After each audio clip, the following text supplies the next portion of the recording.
اگر حکومت وقت میں ان کی خدمت میں یہ کہتا ہوں کہ اگر ہماری آرمی ڈرتی ہے، اسرائیل سے لڑنے کے لیے تیار نہیں ہے، مسلمانوں کی حمایت کے لیے تیار نہیں ہے، تو ہم تمام مسلمان تیار ہیں، ہمیں اسلحہ دیں، ہمیں یہاں سے نکالیں، ہمارے ساتھ پیچھے سے تعاون کریں، ہم مرنے کے لیے اور قربان ہونے کے لیے تیار ہیں، خدا کی قسم تیار ہیں۔ اگر حکومت ہمیں وہاں بھیجنا چاہے، فوج پیچھے ہٹ جائے، ہم فلسطین میں جا کر اپنی شہادت دیں گے، قربانی دیں گے انشاءاللہ العزیز۔ اللہ تعالی ہمارے اس جذبے کو قبول فرمائے۔ میں خدمت میں گزارش کرتا ہوں سیکریٹری جنرل جمعیت علماء اسلام ضلع بہاولپور جناب قاری سیف الرحمان راشدی صاحب۔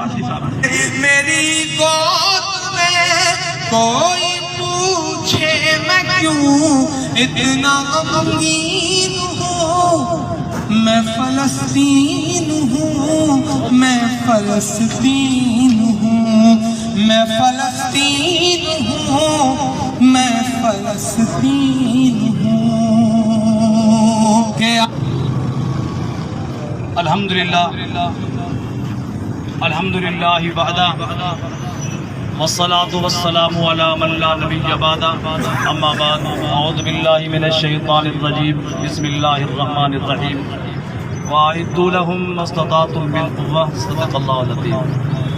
میرے انتہائی قابل صد احترام صاحب صدر پیر طریقت حضرت مولانا قاری غلام یاسین صدیقی صاحب دامت برکاتہم العالیہ، امیر جمعیت علماء اسلام ضلع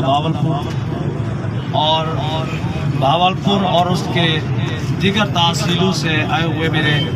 جماعت کے عہدیداران و کارکنان، انتہائی ناانصافی ہے کہ اسٹیٹ سیکرٹری صاحب نے کسی پر پابندی نہیں لگائی، جس نے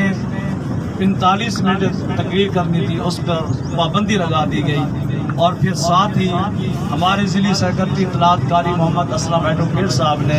پیشکش کر دی کہ جو تو نے تقریر یہاں پہ 45 منٹ کرنی تھی،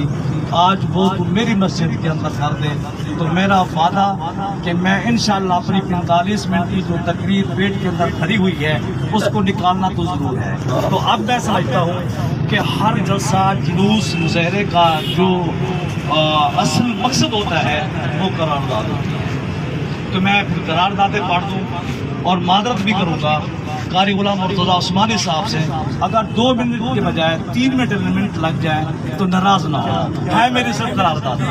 4 ہو گئے 4۔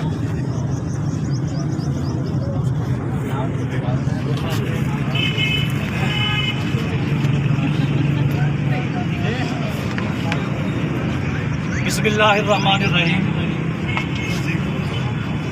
آج کا یہ عظیم الشان احتجاجی مظاہرہ